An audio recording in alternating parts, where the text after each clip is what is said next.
మనకి జంబుకేశ్వరం అని ఒక క్షేత్రం. అది అప్పు క్షేత్రం. అప్పు క్షేత్రము అంటే జల సంబంధమైనటువంటి క్షేత్రం.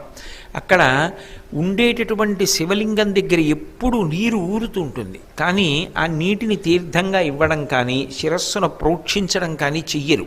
ఎప్పుడూ నీరు ఊరుతుంది. ఏదో మరీ మండిపోతున్న వేసంకాలంలో అయితే కొద్ది విరామం ఉంటుందేమో, కానీ అసలు మిగిలిన సమయాల్లో అయితే ఏదో పెద్ద జల ఊరినట్టుగా నీరు వచ్చేస్తూ ఉంటుంది. అందుకే దాన్ని అప్పుక్షేత్రం అంటారు.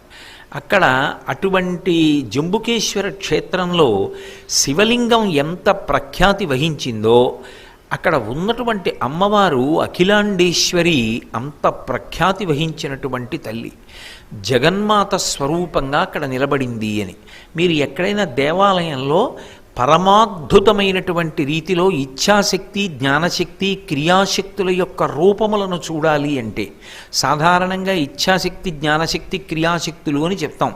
ఇచ్ఛాశక్తి అంటే ఓ సంకల్పం మనసులో, ఇచ్ఛాశక్తి క్రియాశక్తి అంటే దాన్ని చెయ్యడం, జ్ఞానశక్తి అంటే ఎలా చెయ్యాలి అనేటటువంటి వ్యూహాన్ని మనసులో ఏర్పాటు చేయడం.